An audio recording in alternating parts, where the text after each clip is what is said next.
My name is Eric Hodge. I was an engineer at a polar research station called Niflheim 6 in the far north of Norway. Officially, we studied ancient ice layers, glacier movement, and underground geothermal anomalies. On paper, it was boring work. Sensors, drilling, ice cores, weather charts, reports. But out there, on the ice, a man learns very quickly how small he really is. The station stood on a frozen plateau where the wind could blow for 3 days without stopping. By day, the sky was white. By night, it was black. And sometimes it felt like there was no difference. There were 14 of us on the station. Ingrid Solberg was the station director, calm, strict, and almost impossible to scare. Liv Nordal was a linguist. She had been sent after the ground radar started showing strange, straight lines deep under the glacier. Stian Recchi was the geophysicist who first noticed the anomaly. Martin Iverson handled communications, and I kept the station alive. Doors, generators, heat, power. All the little things that let people pretend a place like that was safe. It started on January 16th. We were drilling in Sector D4, about 300 meters from the main station. The radar had found something under the ice. A rectangular shape. Too clean, too straight, too human. The drill had been running for 9 hours. Snow hammered the drilling module and the whole structure creaked like an old ship trapped in ice. Everything was normal. Depth, 180 meters. Temperature, stable. Pressure, stable. Then the drill stopped. Not broke, not jammed, stopped. As if something below had taken hold of it. The operator tried to pull the drill column back. The motor screamed. The load needle jumped into the red. Then a vibration came up through the floor. Low, steady. I felt it through my boots. Stian leaned toward the radar monitor. Eric, look at this. The rectangular anomaly had grown brighter. 4 lines, 4 corners, then curved shapes appeared around it. Liv arrived 10 minutes later, still half asleep, wearing a wool sweater under her station jacket. But when she saw the screen, she woke up fast. That is not geology. Then what is it? She did not answer. The operator switched on the camera at the drill head. The image was cloudy, ice, dust, dark bubbles of ancient air. Then the drill head turned slightly, and we saw what it had touched. It was not stone, it was not metal, it was wood, dark wood, almost black, buried under ancient ice, at a depth where no wood should exist. There were cracks in it, but it did not look rotten. It looked old, impossibly old, but not dead. It looked like it had been waiting. There were markings carved into it. Runes, Stian whispered. It's a door. Nobody laughed. Because he was right.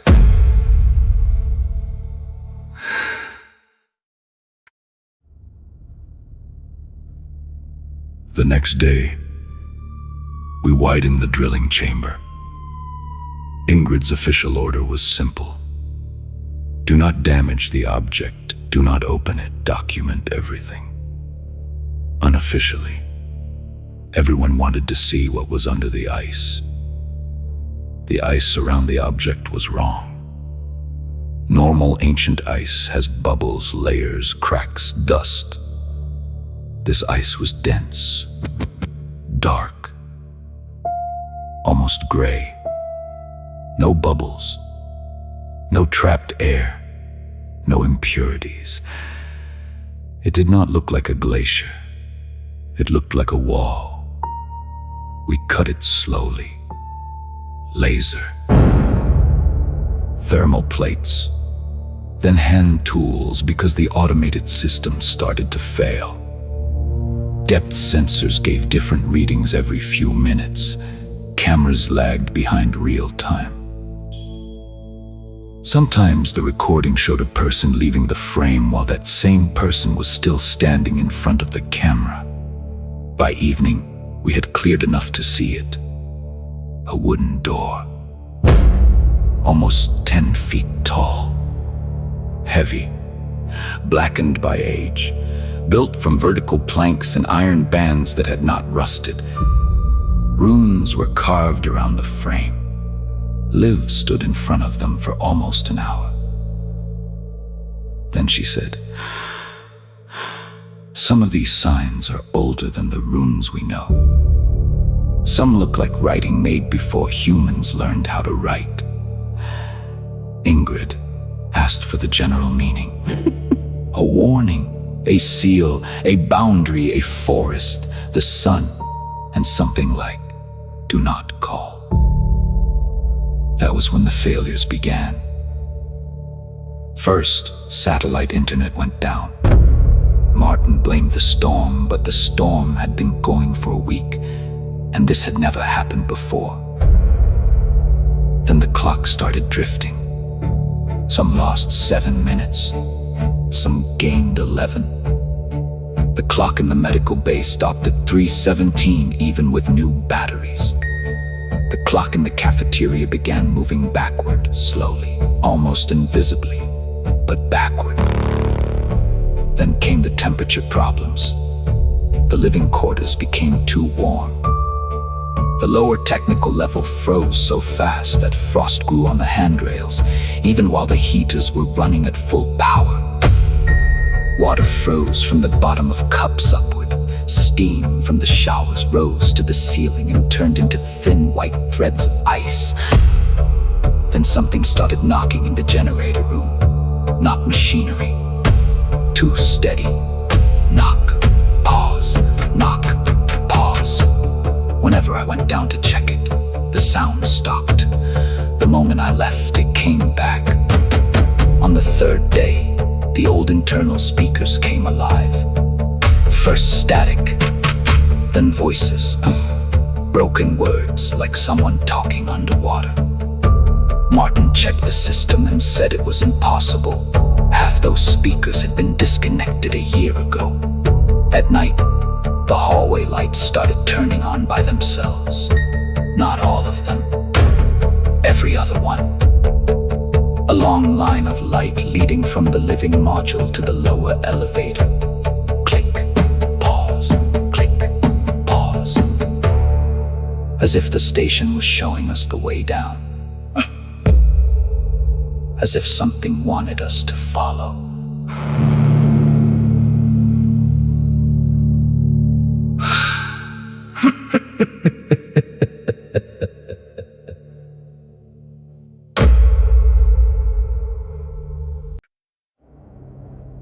On the fourth day, Stein disappeared. He went to the drilling chamber alone, officially, to check the vibration sensors, unofficially, because he could not leave the door alone. The last recording from his body camera survived in fragments. He descends into the drilling chamber. His flashlight cuts across gray ice walls. The door stands ahead of him, closed. Stian moves closer. For a long time, he says nothing. Then he whispers, "There is moisture on the wood." He raises his light, and we see a black drop sliding out of one of the runes. Not water. Too thick. It's warm. Then there is a knock. 3 times. Not from our side. From inside. Stian steps back. His breathing gets faster. Then his radio catches a voice. Stian's voice. but Stian himself is silent. Open it. The recording ends. We found only his flashlight. It was still on, pointed at the door. Beside it were long marks in the ice, as if something heavy had been dragged toward the threshold. But that was not the strangest part.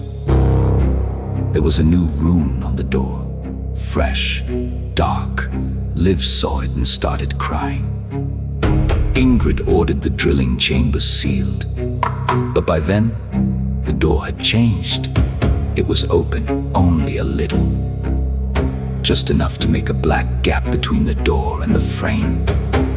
Behind it was darkness, not shadow, not a room, not a cave, darkness like a solid thing. Our flashlights could not enter it. The beams reached the crack and disappeared. That night, motion sensors triggered on the lower level. The cameras showed empty corridors, but sometimes, in the far background, tall white shapes appeared. Thin, still, there for 1 second. Gone when the camera tried to focus. Martin called it digital noise. 1 hour later, his voice came through the station speakers even though he was sitting beside me in the control room. I'm downstairs, I found Stein. The real Martin went pale. That is not me. I'm downstairs, I found Stein. He's standing by the trees. After that, nobody doubted that the door was more than an archaeological find.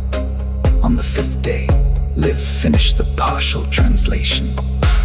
Do not open. Do not call. Do not look into the forest without sun. Then she added one more line. The ice does not hide the door. The ice holds it shut.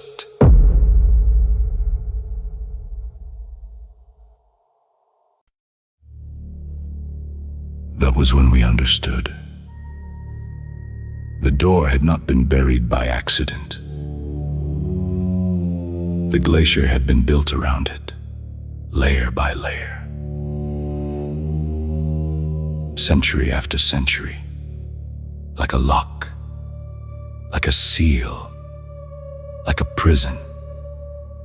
Then Liv disappeared. We found her in the archive room. She was alive, sitting at a table covered in rune printouts and notes. But she would not answer us. She only stared at the wall and repeated one sentence. They were not the giants. The giants were the ones who closed the door. After that, she stopped speaking. Ingrid ordered evacuation. But the storm outside became so violent that no helicopter could reach us. The radio link to base broke apart. The generator began losing power. I knew where the problem was. The lower technical level. The emergency seal system and backup power loop ran beside the drilling chamber. If I manually rerouted the power and closed the steel shutters, I could cut the door off from the station. Ingrid said, You are not going alone. I looked at the monitor where the lower corridor kept vanishing into static. If we go as a group, it will speak with all our voices. I took an emergency light, a thermal suit, a radio, an ice sacs, and the manual shutter control. The elevator took me to level 3. When the doors opened, I knew the station had changed. Frost covered the inside of the corridor. Pipes rang softly from the cold. Emergency lights blinked slowly, as if even they were struggling to stay alive. I heard my own breathing in the mask, and something else, far ahead, scraping slow like teeth against metal. There were tracks on the floor, long, narrow, not human. When I reached the chamber, the door was open wider, almost 3 feet now, and beyond it was a forest. Not an ice cave, not a tunnel, not darkness, a forest. Black trunks, thin and twisted like burned bones, dark wet ground, gray fog hanging between the trees. The sky had no sun, no moon, no stars, only a heavy gray emptiness. I shone my flashlight inside. The beam became shorter, weaker, as if light itself was aging when it crossed the threshold. Stein's boot lay at the doorway. I should have closed the door right then. I know that. But then I heard a voice, not from my radio, not from the speakers, from the forest. Eric. It was my little sister. She had been dead for 11 years. I did not answer. The voice came again. Eric, I'm cold. And I stepped inside.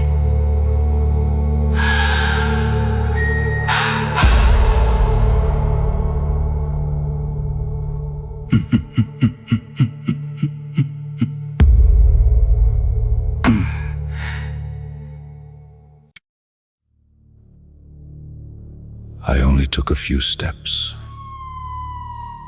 enough to know the forest was not silent. Something was breathing in there. Not one thing, many, deep, slow, far away and close at the same time. I saw a pale shape between the trees. At first, I thought it was a piece of ice. Then it leaned forward. It had eyes. Two cloudy white circles, wet and shining in the dark. The creature stepped out from behind a tree. It was taller than a man, but so thin it looked hollow. Its skin was almost white, wet, stretched over long bones. Its head was smooth and swollen. No hair.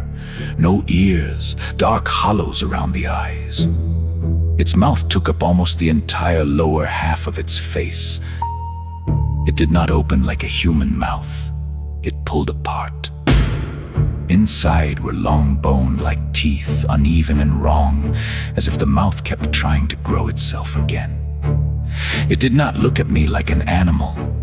It looked at me the way a child looks at a new toy, or the way something very old looks at a door that is finally opened. I stepped back. It stepped forward, not fast, carefully, as if it was remembering how things from our world were supposed to walk. I ran back and hit the emergency mechanism. The door slammed shut. Something touched the wood from the other side. Not struck, touched. Then the knocking began. Knock. Pause. Knock. Pause. The same sound I had heard in the generator room. I ran toward the manual shutter control. The radio came alive. First Ingrid. Eric, where are you? Then Martin.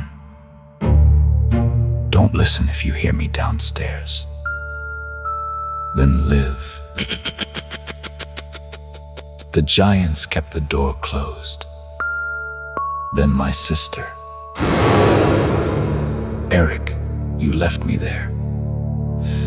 I turned the radio off, but the voices did not stop. They came from the walls, from the pipes, from the ice. I reached the backup reactor node. The panel was covered in frost. The screen read, "Insufficient power for emergency shutter." I opened the cover, connected the manual unit, and turned the old mechanical key. The station shuddered. The lights flashed. And for 1 second, I saw what had been hidden inside the ice. There were silhouettes around the drilling chamber. Huge, humanoid. Their faces were buried in cloudy ice. Their hands were raised toward the door. Their fingers frozen into the glacier. Giants. Not enemies. not monsters. The ones who had sealed the door with their own bodies.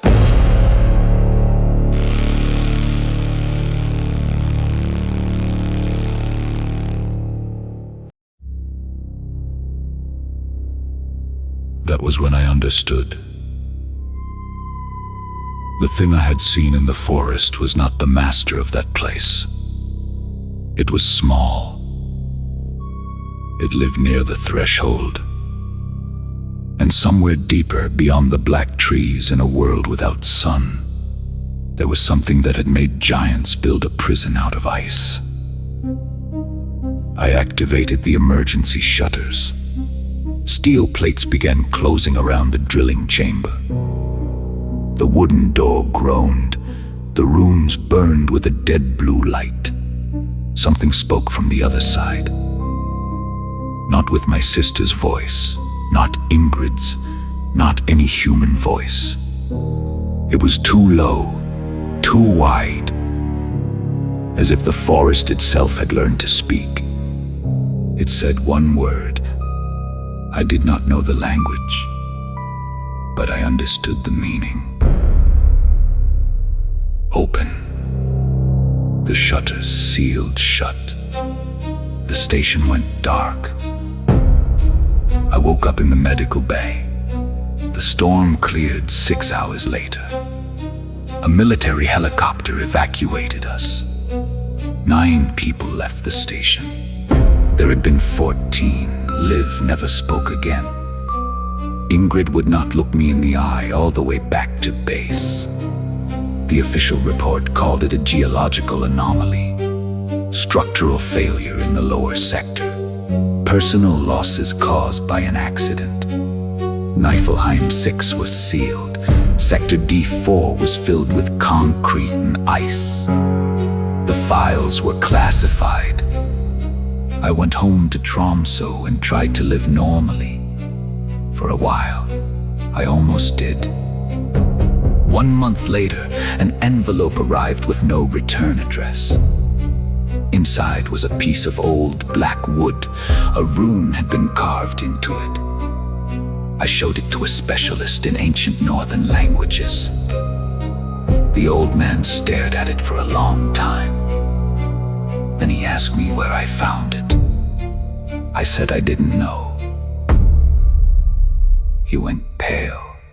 This is not a warning. Then what is it? It is a mark. What kind of mark? He placed the wood on the table very carefully, as if it might wake up. This is how they marked doors that had already opened. That night, I did not sleep. At 3:17, the power went out in my apartment. In the kitchen, the old station radio turned on by itself. First static, then Stein's voice. Eric. Then Liv whispered, "Do not look into the forest without sun." Then the knocking came through the speaker.